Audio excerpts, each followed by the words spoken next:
Hello and welcome to TOPS, a channel dedicated to physical education.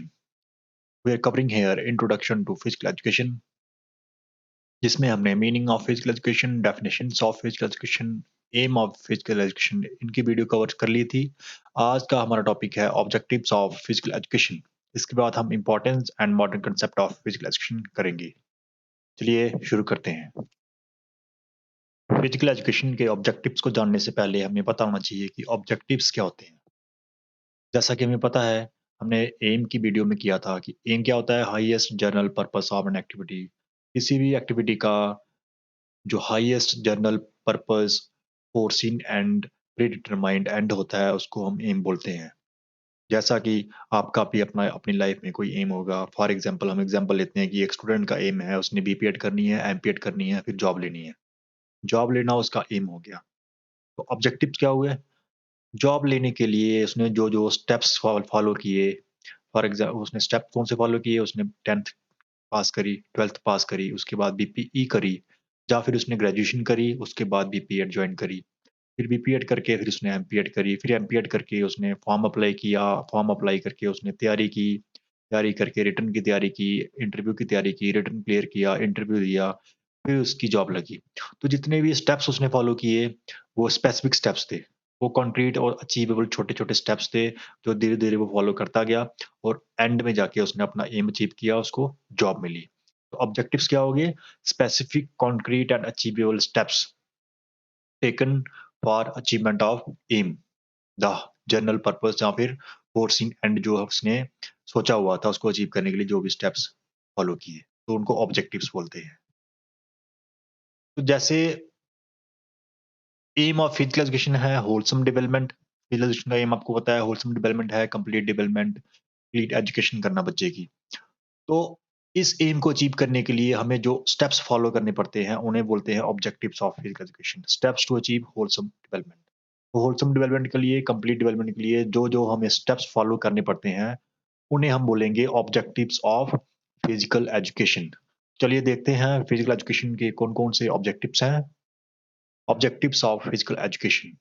Various organisations, various subject experts उन्होंने काफ़ी सारे objectives दिए हैं हमारे फिजिकल एजुकेशन सब्जेक्ट के। तो उनमें से जो मेन ऑब्जेक्टिव्स हैं वो आपको स्क्रीन पे दिख रहे हैं। सबसे पहला है फिजिकल एजुकेशन का फिजिकल डेवलपमेंट ऑब्जेक्टिव, दूसरा है सोशल डेवलपमेंट ऑब्जेक्टिव, तीसरा है इमोशनल डेवलपमेंट ऑब्जेक्टिव, चौथा है ऑर्गेनिक डेवलपमेंट ऑब्जेक्टिव, नेक्स्ट है मेंटल डेवलपमेंट ऑब्जेक्टिव, नेक्स्ट है मोटर डेवलपमेंट ऑब्जेक्टिव और लास्ट है रिक्रिएशन डेवलपमेंट ऑब्जेक्टिव। ये मेन ऑब्जेक्टिव्स हैं फिजिकल एजुकेशन के।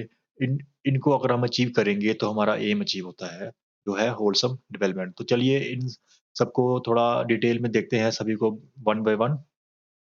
सबसे पहला है फिजिकल डेवलपमेंट ऑब्जेक्टिव। ये हमारा प्राइमरी ऑब्जेक्टिव होता है। इसमें हम फिजिकल फिटनेस को बढ़ाने की कोशिश करते हैं। फिजिकल फिटनेस जैसा कि आप सभी जानते हैं कि फिजिकल फिटनेस क्या होती है? हमारे बॉडी की एबिलिटी कि हम अपनी डेली रूटीन की एक्टिविटीज़ को एफिशिएंटली विदाउट अनड्यू फटीग, बिना एक्स्ट्रा थकान के हम कर सकें और उसके बाद भी हमारे पास इतनी एनर्जी बची रहे कि हम कोई भी इमरजेंसी को हैंडल कर सकें।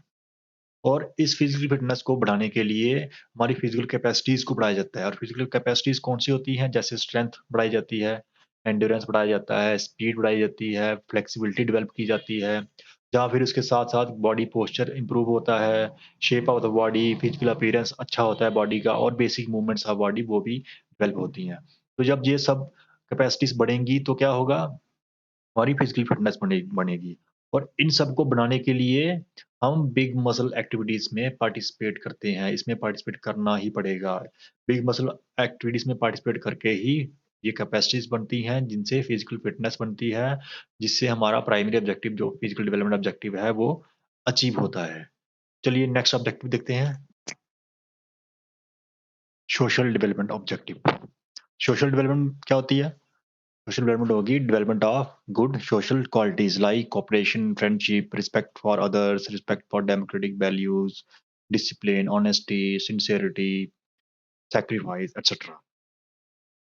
तो ये सभी डेवलपमेंट्स हम कैसे अचीव करते हैं? Achieve by participating in group activities, क्योंकि जो गेम्स एंड स्पोर्ट्स या बिग मसल एक्टिविटीज होती हैं वो ग्रुप एक्टिविटीज होती हैं। वहाँ पे हमें मौका मिलता है कि हम इंटरेक्ट करें और काफी सारे लोगों से। क्योंकि जब भी हम खेलते हैं तो दूसरों से इंटरेक्ट करते हैं, चाहे वो हमारे अपोनेंट्स हैं, चाहे वो हमारे टीममेट्स हैं, कोचेज़ हैं, रेफरीज़ हैं या फिर आपकी स्पेक्टेटर्स हैं, हम सभी से हमारी इंटरेक्शन होती है, उससे हमारी वेरियस क्वालिटीज़ डेवलप होती है। कैसे?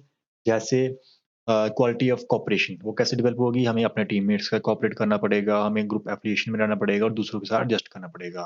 क्वालिटी ऑफ फ्रेंडशिप, फ्रेंडशिप कैसे डेवलप होगी? क्योंकि हमें various different religions without any limit कोई भी लिमिट के ना होते हुए वेरियस रिलीजन्स के जो लोग हैं उनसे उनके साथ खेलना पड़ेगा। कोई ब्लैक है या व्हाइट है, कोई रेशियल डिफरेंस नहीं होते, ब्लैक और व्हाइट उनके साथ खेलना पड़ेगा। जेंडर डिफरेंस नहीं होते, इकोनॉमिक डिफरेंस नहीं होते, अमीर और गरीब दोनों इकट्ठे खेल सकते हैं। तो क्वालिटी ऑफ फ्रेंडशिप डेवलप होती है। रिस्पेक्ट फॉर अदर्स दूसरों की रिस्पेक्ट की करने की क्वालिटी कैसे डेवलप होगी? क्योंकि हमें वहाँ पे कोचेस की रिस्पेक्ट करनी पड़ेगी, गेम्स एंड स्पोर्ट्स में टीममेट्स की रिस्पेक्ट करनी पड़ेगी, अपोनेंट्स की रिस्पेक्ट करनी पड़ेगी, रेफरी की रिस्पेक्ट करनी पड़ेगी, स्पेक्टेटर्स की रिस्पेक्ट करनी पड़ेगी। तो उससे हमें हमारे अंदर क्वालिटी डेवलप होगी कि हम दूसरों की रिस्पेक्ट करना सीख जाएँगे और साथ-साथ में हम अपनी सेल्फ रिस्पेक्ट भी सीखेंगे। रिस्पेक्ट ऑफ डेमोक्रेटिक वैल्यूज़ की रिस्पेक्ट करना कैसे सीखेंगे? क्योंकि गेम्स एंड स्पोर्ट्स में हमेशा फेयर प्ले होता है, गलत नहीं होता वहाँ पे, इम्पार्शियलिटी नहीं होती है, वहाँ पे सभी को इक्वल चांस बराबर चांस मिलता है। जो जितना जिसकी कैपेसिटी होगी वो उतनी आगे जाएगा, वहाँ पे पार्शियलिटी नहीं चलती है। तो डेमोक्रेटिक वैल्यूज़ हैं ये सभी, तो इनकी रिस्पेक्ट करना हमें आता है, ये हमें डेवलप होती हैं। उसके बाद है ओबीडियंस की क्वालिटी डेवलप होना क्योंकि हम गेम्स एंड स्पोर्ट्स में रूल्स होते हैं, हमारे सीनियर्स होते हैं, हमारे कोचेज़ होते हैं, हमारे ट्रेनर्स होते हैं, उन्हें हमें ओबे करना पड़ता है। हमें रूल्स ओबे करने की आदत पड़ जाती है गेम्स एंड स्पोर्ट्स खेल-खेल के।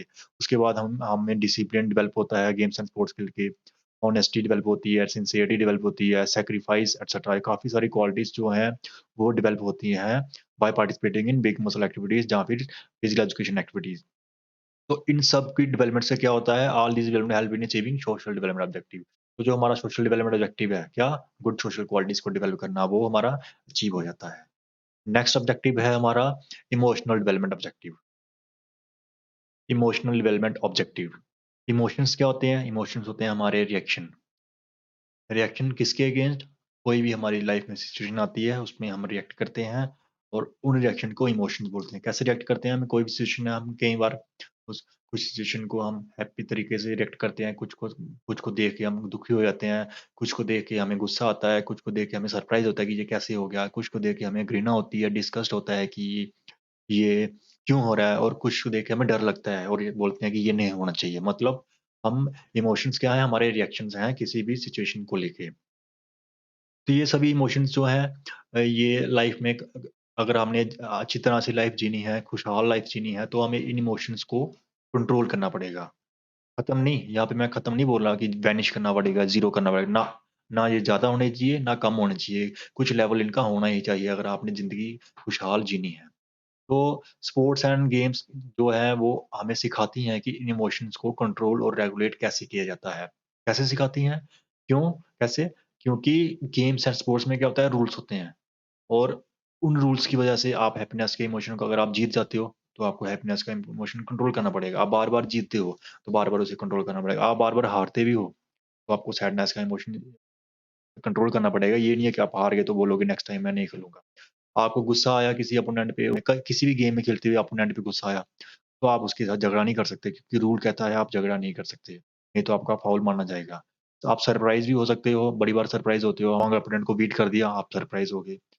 आपको डिस्गस्ट भी होती है, कोई अम्पायर आपके साथ पार्शियलिटी कर रहा है या फिर कोई और प्रॉब्लम होती है या फिर आपको डर भी लगता है स्ट्रॉन्ग अपोनेंट से। तो बार-बार ये इमोशंस हमारे सामने आते हैं खेलते समय, लेकिन because of rules and regulations of the games हमें इनको कंट्रोल करना पड़ता है। हमें इन इमोशंस को रेगुलेट करना आ जाता है तो हम हमारा इमोशनल डेवलपमेंट होती है, इमोशनली हम स्टेबल ज़्यादा हो जाते हैं। मीन्स गेम्स एंड स्पोर्ट्स में पार्टिसिपेट करके इमोशनल डेवलपमेंट होती है और साथ-साथ में इंडिविजुअल सीखता है सक्सेस और फेलियर दोनों को एक्सेप्ट करना। इससे क्या होता है this leads to the emotional development of a sports person. Organic development objective organic development में क्या होगा development of organs and organic systems of our body. तो हमारी बॉडी के जो ऑर्गन्स है जैसे हार्ट है, लंग्स है, मसल्स हैं, बोन्स हैं, ये ऑर्गन्स हो गए। और ऑर्गेनिक सिस्टम्स कौन से हो गए जैसे respiratory system, digestive system, muscular system, skeletal system, ये सभी ऑर्गन सिस्टम्स हैं। तो ऑर्गन्स और ऑर्गन सिस्टम को डेवलप करना उसे बोलते हैं ऑर्गेनिक डेवलपमेंट। तो कोई भी बिग मसल एक्टिविटी जब हम करते हैं, तो हमें हाई लेवल ऑफ एनर्जी की ज़रूरत होती है और ये एनर्जी प्रोवाइड करते हैं हमारे जो वेरियस ऑर्गन्स हैं, जो हमारे ऑर्गन सिस्टम जो या फिर ऑर्गन्स जो मैंने अभी बताया जैसे respiratory, digestive system, cardiovascular system, ये हाई लेवल पर परफ़ॉर्म करते हैं, ताकि हमें वो एनर्जी रिक्वायरमेंट हमारी जो पूरी हो सके, जो हमें ज़रूरत है फिज़िकल एक्टिविटी को परफ़ॉर्म करने के लिए। और साथ में ही जब हम एक्टिविटी कर लेते हैं, हमें थकान हो जाती है, उसके बाद हमें रिकवरी की ज़रूरत होती है। तो उस रिकवरी को फ़ास्ट करने के लिए भी हमारे ये जो ऑर्गन्स हैं, ये ऑर्गन सिस्टम्स जो हैं, ये हाई लेवल पे परफ़ॉर्म करते हैं। तो दोनों तरफ एनर्जी प्रोड्यूस करने के लिए भी और रिकवरी करने के लिए भी हमारे ऑर्गन्स और ऑर्गन सिस्टम्स को हाई लेवल पे परफ़ॉर्म करना पड़ता है, इससे इनके ऊपर लोड बढ़ता है। जब इनके ऊपर लोड बढ़ेगा, तो क्या होगा, इनमें अडॉप्टेशन होगी, स्ट्रक्चरल एंड फंक्शनल, ये इनका स्ट्रक्चर भी थोड़ा चेंज होगा और फंक्शन भी चेंज होगा। जैसे increase in size of the heart, हमारा हार्ट का साइज़ बढ़ जाता है, मसल्स का साइज़ बढ़ जाता है, हमारी ब्लड सर्कुलेशन अच्छी हो जाती है, हमारी इन्हेल और एक्सहेल करने की कैपेसिटी, हमारी ऑक्सीजन या एयर इन्हेल करने की और एयर एक्सहेल करने की मीन्स कार्बन डाइऑक्साइड को एक्सहेल करने की कैपेसिटी बढ़ जाती है। हमारी डाइजेशन इंप्रूव होती है, हमारा एब्ज़ॉर्प्शन ऑफ फूड इंप्रूव हो जाता है, साथ-साथ में हमारा ब्लड वॉल्यूम बढ़ जाता है, एनर्जी प्रोडक्शन जो है मसल्स की वो बढ़ जाती है। किडनी की फंक्शनिंग्स अच्छी हो जाती है, हमारी जो बोन्स हैं वो स्ट्रॉन्ग हो जाती हैं और उनकी ग्रोथ होती है और साथ-साथ में हमारे जो डिफरेंट ग्लैंड्स हैं, एंडोक्राइन और एक्सोक्राइन ग्लैंड्स, उनकी सीक्रेशन बढ़ जाती है। तो अ, इन सब से क्या होता है, हमारी बॉडी में ऑर्गेनिक डेवलपमेंट होती है। जिससे क्या होता है, all these improvement leads to the achievement of organic development objective, जिससे हमारा जो ऑर्गेनिक डेवलपमेंट ऑब्जेक्टिव है वो अचीव होता है। नेक्स्ट हमारा ऑब्जेक्टिव है कॉग्निटिव और इंटेलेक्चुअल और mental development objective. Cognitive functioning या मेंटल फंक्शनिंग क्या होती है? प्रोसेसिंग ऑफ ब्रेन, जो हमारा इन्फॉर्मेशन प्रोसेसिंग होती है ब्रेन की, उनको मेंटल फंक्शनिंग बोलते हैं। जैसे फॉर एग्ज़ाम्पल लेके समझाता हूँ कि आपने एक मान लो सर्दियों में आपने किसी आइस क्यूब को टच किया। आइस क्यूब को टच करोगे तो आपको सेंसेशन होगी कि ये ठंडा है। आप परसीव करोगे, आपका आपका जो सिग्नल है हाथ से वो जाएगा ब्रेन के पास और ब्रेन को बताएगा कि ये आइस क्यूब काफ़ी ठंडा है, तो आपको आपकी अटेंशन उस पे आएगी। जब आपकी अटेंशन आएगी उसके ऊपर, तो आप वहाँ से हाथ हटा लोगे। मीन्स आपने लर्निंग कर ली, आपने सीख लिया कि आइस क्यूब जो है वो काफ़ी ठंडा है। तो उसके बाद लर्निंग कर ली, उसके बाद जो इन्फॉर्मेशन आपके ब्रेन के पास भी गई, उस इन्फॉर्मेशन को ब्रेन ने मेमोरी किसी ज़रिए उसने सेव कर दिया अपनी मेमोरी में, परमानेंट मेमोरी में। और बाद में जब नेक्स्ट टाइम आप उस आइस क्यूब को देखोगे तो आपको रिमाइंड हो जाएगा कि ये का आइस क्यूब काफ़ी ठंडा है और सर्दियों में इसे ज़्यादा ग्रिप करना अच्छा नहीं रहेगा, इससे प्रॉब्लम हो सकती है। मीन्स ये होगी आपकी मेंटल प्रोसेसिंग, जिसमें अब हम सेंसेशन करते हैं, परसेप्शन करते हैं, अटेंशन करते हैं, लर्निंग होती है हमारी, फिर हमारा ब्रेन मेमोरी को रिटेन करता है, उसके बाद रिमाइंड भी करवाता है जब उसकी ज़रूरत हो। तो क्या ये इम्प्रूवमेंट जो भी हमारी मेंटल प्रोसेसिंग है, इसे हम फिज़िकल एक्टिविटीज़ में पार्टिसिपेट करके इम्प्रूव कर सकते हैं? ज़रूर कर सकते हैं। आइए देखते हैं कैसे? जब भी हम किसी गेम्स एंड स्पोर्ट्स में पार्टिसिपेट करेंगे, वहाँ पे हमें मेंटली अलर्ट रहना पड़ेगा, हमें डीप कंसंट्रेशन करनी पड़ेगी। कैसे? फॉर एग्ज़ाम्पल कोई बैट्समैन बैटिंग कर रहा है, तो उसको कंसंट्रेट करना पड़ता है कि बॉलर जो है वो किस लाइन लेंथ पे बॉल फेंकेगा, कितनी स्पीड से फेंक रहा है, तो उसको डीपली कंसंट्रेट भी करना पड़ता है। दूसरा है करेक्ट परसेप्शन ऑफ मूवमेंट्स। हमारी गेम्स एंड स्पोर्ट्स में हमें करेक्ट परसेप्शन करनी पड़ती है मूवमेंट्स की। मान लो फॉर एग्जांपल एक वॉलीबॉल का प्लेयर है तो वो स्मैश कर रहा है। तो वहाँ पे उसने देखा कि आगे सामने ब्लॉक आ गया। तो उसने परसीव किया कि ब्लॉकर का हाथ बॉल के सामने है तो वो धीरे से साइड पे ड्रॉप कर देगा बॉल को। मीन्स उसने मूवमेंट्स को परसीव किया और वहाँ से अपने ब्रेन ने उसके हाथ को बोला कि आप धीरे से ड्रॉप कर दो। नेक्स्ट है प्रोसेसिंग ऑफ इन्फॉर्मेशन। इसकी हम एग्ज़ाम्पल लेते हैं जैसे एक प्लेयर है वो बाउंड्री पे खड़ा है, क्रिकेट मैच चल रहा है। तो वहाँ पे बैट्समैन ने शॉट लगाया और शॉट गया बिल्कुल बाउंड्री के पास, 6 जाने वाला है, लेकिन वो कैच भी हो सकता है। तो प्लेयर जंप करता है, जंप करके वो कैच करता है, लेकिन वो देखता है कि नीचे वो बाउंड्री के पार गिरेगा। तो वहाँ से वो क्या करेगा, बॉल को हवा में फेंकता है। बॉल को हवा में फेंकने के बाद वो लैंड करता है बाउंड्री के पार, फिर उठ के फिर वापिस आता है, फिर अब वापिस आके बॉल को कैच करता है, वो आउट हो जाता है, ना कि 6 होता है। तो यहाँ पे कितनी ज़्यादा प्रोसेसिंग हुई, उसने बॉल की जगह देखी कि बॉल कहाँ पे आ रही है, उसके हाथ कहाँ हैं, उसकी बॉडी कहाँ है, बाउंड्री लाइन कहाँ है, फिर जंप कब करना है, कब बॉल को रिलीज़ करना है, फिर उठ के वापिस कहाँ से कैसे जाके बॉल को फिर से कैच करना है। तो ये पूरी प्रोसेसिंग ऑफ इन्फॉर्मेशन हो रही थी। साथ-साथ में अ, बहुत ही फास्ट मेंटल प्रोसेसिंग हो रही थी। इसके साथ-साथ फास्ट डिसीज़न मेकिंग, स्पोर्ट्स में फास्ट डिसीज़न मेकिंग ही होता है। जैसे मैंने अभी बताया कि कैच करते टाइम कितनी ज़्यादा डिसीज़न लिए और उसने कितनी फ़ास्ट डिसीज़न लिए और हर एक गेम में ऐसी फ़ास्ट डिसीज़न मेकिंग होती है। Learning of new techniques and strategies हर एक गेम में नई टेक्निक्स आती हैं, नई स्ट्रैटेजीज़ आती हैं, उनको बार-बार सीखना पड़ता है और उसकी application of required techniques and strategies और साथ-साथ में उन एप्लीकेशन को उन टेक्निक्स एंड स्ट्रैटेजीज़ को अप्लाई भी करना पड़ता है। तो ये सभी प्रोसेसेस जब जब जब चलते हैं तो हमारी मेंटल प्रोसेसिंग इम्प्रूव होती है। Motor development objective motor development किससे रिलेट करता है? न्यूरोमस्कुलर कोऑर्डिनेशन से और न्यूरोमस्कुलर कोऑर्डिनेशन क्या होता है? Coordination between nervous system and muscular system क्योंकि नाम से देख रहे हो neuro means nervous system and muscular means muscular system तो न्यूरो मस्कुलर कोऑर्डिनेशन में जो नर्वस सिस्टम और मस्कुलर सिस्टम कोऑर्डिनेशन है वो कैसे बनता है और उससे क्या होता है उससे बॉडी कंट्रोल अच्छा होता है उससे आपकी डेप्थ परसेप्शन कितनी गहराई है कितनी हम जंप कर सकते हैं नहीं कर सकते हैं वो इंप्रूव होती है अमाउंट ऑफ फोर्स अप्लाइड आप किसी चीज पे फोर्स अप्लाई कर रहे हो कितनी फोर्स अप्लाई कर रहे हो किसी चीज से मेजर नहीं करते हो आप आपका ब्रेन ही आपकी मसल ही मेजर करते हैं कि हमने कितनी फोर्स अप्लाई करनी है range of motion of joints किस रेंज से आप जॉइंट मूव कर रहे हो वो भी आपका ब्रेन आपका कोऑर्डिनेशन के हिसाब से होता है कोऑर्डिनेशन अच्छा है तो आपका रेंज कंट्रोल में रहेगा precision of different parts of the body और बॉडी के आपके शरीर के डिफरेंट पार्ट्स कहाँ-कहाँ पे हैं वो भी आपका न्यूरोमस्कुलर कोऑर्डिनेशन पे डिपेंड करता है and their position during movements और चलते समय भी उनकी पोजीशन क्या है वो भी न्यूरोमस्कुलर कोऑर्डिनेशन पे ही डिपेंड करता है तो ये सभी चीजें बिग मसल एक्टिविटीज में पार्टिसिपेट करके डेवलप होती हैं कैसे आइए समझते हैं एक एग्जांपल से फॉर एग्जांपल आप अ, आप क्रिकेट की एग्जांपल लेते हैं फिर से क्योंकि क्रिकेट जो है वो सभी को समझ आता है, इसलिए मैं बार-बार क्रिकेट की एग्जांपल लेता हूँ। तो वहाँ पे एक फील्डर है, उसने बॉल थ्रो करनी है, वो अब विकेट से 30 मीटर दूर है, ठीक है? तो पहले तो उसकी तरफ बॉल आई तो उसने अपने बॉडी कंट्रोल किया, वो गिरा नहीं, उसने दौड़ते हुए बॉल को पकड़ा, कैच किया। उसने बॉल पकड़ ली, उसके बाद ठीक है अमाउंट ऑफ फोर्स अप्लाइड, इसमें आएगा उसने बॉल पकड़ी।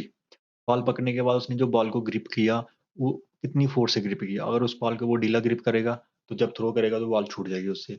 अगर बिल्कुल टाइट ग्रिप कर लेगा, तो वो जब वो थ्रो करेगा तो बॉल उससे हाथ के छूटेगी ही नहीं। मीन्स उसने एक पर्टिकुलर अमाउंट ऑफ फ़ोर्स लगानी पड़ेगी, तभी वो बॉल एक्यूरेट थ्रो उसका जाएगा। लेकिन कितनी फ़ोर्स लगानी पड़ेगी, वो कौन मेज़र करेगा? वहाँ पे कोई इंस्ट्रूमेंट तो है नहीं कि इतनी जल्दी वो इंस्ट्रूमेंट निकालेगा, मेज़र करेगा, फिर बॉल फेंकेगा। उसका ब्रेन और उसके मसल्स जो हैं, उनका कोऑर्डिनेशन होता है, वो अपने आप ही मेज़र कर लेते हैं कि बॉल कहाँ फेंकनी है, कितनी दूर फेंकनी है, बॉल का वेट कितना है, तो उसके हिसाब से वो फ़ोर्स अप्लाई करता है और बॉल को ग्रिप करता है। वैसे ही range of motion in joints, तो जो जो अब बॉल थ्रो करने के लिए उसको हाथ कितनी बॉडी से पीछे लेना है, कितनी दूर लेना है, फिर थ्रो करनी है। तो जो रेंज ऑफ मोशंस हैं वो भी कोऑर्डिनेशन पे डिपेंड करते हैं। उसके साथ perception of body different parts of the body और उसकी बॉडी पार्ट्स कहाँ-कहाँ पे हैं। अगर अगर उसकी राइट लेग आगे है तो वो थ्रो अच्छी तरह से नहीं कर पाएगा। वो जल्दी-जल्दी अपना लेफ्ट लेग आगे करता है और राइट हैंड से थ्रो करता है। मीन्स परसेप्शन उसको पता है कि उसके बॉडी पार्ट्स कहाँ हैं, कहाँ पे हैं और साथ में उनकी मूवमेंट्स के दौरान उनकी पोज़ीशन कहाँ पे है क्योंकि जब वो उसने बॉल पकड़ी, डाइव करी तो उसने देखना है कि मेरा हाथ कहाँ पे है, बॉल के ऊपर जा रहा है तो बाकी बॉडी पार्ट्स कहाँ हैं, कहीं इंजरी ना हो जाए। तो हर एक चीज़ को वो कंट्रोल करता है। वैसे ही हर एक गेम्स में पूरी ब कोऑर्डिनेशन होता है, तो ही डेवलपमेंट होती है। This leads to development of high level of neuromuscular coordination which helps in an individual to perform different movements with accuracy and efficiency. Last है रिक्रिएशनल डेवलपमेंट ऑब्जेक्टिव। इस ऑब्जेक्टिव में क्या है? क्योंकि ये रिक्रिएशनल क्या होती है? रिक्रिएशनल डेवलपमेंट होती है, रिक्रिएशन होती है कि uh, which help us to utilise our free time ली।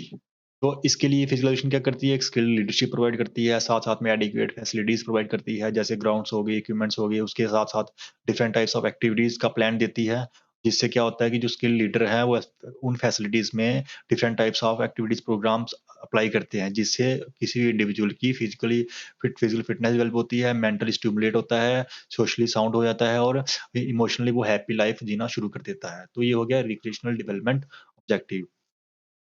तो ये कुछ थे हमारे जो मेन ऑब्जेक्टिव्स हैं फिजिकल एजुकेशन के। एक बार फिर से हम देख लेते हैं कौन-कौन से हैं। फिजिकल डेवलपमेंट ऑब्जेक्टिव जो क्या करता है? फिजिकल फिटनेस को डेवलप करता है। सोशल डेवलपमेंट ऑब्जेक्टिव जो क्या करता है? सोशल सोशल क्वालिटीज़ को डेवलप करता है, जो हमने डिटेल में देखा। इमोशनल डेवलपमेंट ऑब्जेक्टिव क्या करता है? हमारी इमोशनल स्टेबिलिटी, हमारे इमोशंस को कंट्रोल करने की एबिलिटी, इमोशन को रेगुलेट करने की एबिलिटी को डेवलप करता है, जो भी हमने देखा अभी। उसके बाद ऑर्गेनिक डेवलपमेंट क्या करती है? हमारे बॉडी ऑर्गन्स को या फिर बॉडी के ऑर्गन सिस्टम्स को अच्छी तरह से डेवलप करती है, स्ट्रक्चरल और फंक्शनल चेंजेस आती हैं उसमें, पॉजिटिव चेंजेस। तो ने मेंटल डेवलपमेंट ऑब्जेक्टिव क्या है? जो हमें हेल्प करता है हमारी मेंटल प्रोसेसिंग, सेंसेशन, परसेप्शन ये सभी जो जितनी मेंटल प्रोसेसिंग होती हैं, उनको इम्प्रूव करने के लिए हेल्प करता है। नेक्स्ट है मोटर डेवलपमेंट ऑब्जेक्टिव जो हमें हेल्प करता है हमारा न्यूरोमस्कुलर कोऑर्डिनेशन बनाने के लिए, जिससे हम बॉडी मूवमेंट्स को अच्छी तरह से एफिशिएंटली और कम से कम एनर्जी एनर्जी इस्तेमाल करके और एक्यूरेटली परफ़ॉर्म कर सकें। लास्ट है रिक्रिएशनल डेवलपमेंट ऑब्जेक्टिव जो हमें हेल्प करता है, हमें हमारे लीज़र टाइम को अच्छी तरह से इस्तेमाल करने से ताकि हम हैपीली लाइफ़ जी सकें। तो जब ये सभी डेवलपमेंट हो जाएगी physically, socially, emotionally, organic, mentally, motor development, recreational development होगी तो कोई भी इंडिविजुअल जिसमें ये सभी डेवलपमेंट हो जाएँ, वो उसकी टोटल पर्सनैलिटी डेवलप हो जाती है। तो जो टोटल पर्सनैलिटी डेवलप करना क्या है? Aim of physical education. तो उस एम को अचीव करने के लिए ये सभी छोटे-छोटे स्टेप्स जो हैं ये डेवलप किए जाते हैं, फॉलो किए जाते हैं। तो इनको हम बोलेंगे ऑब्जेक्टिव्स ऑफ फिजिकल एजुकेशन। तो आज के लिए इतना ही काफ़ी है। Thank you, take care.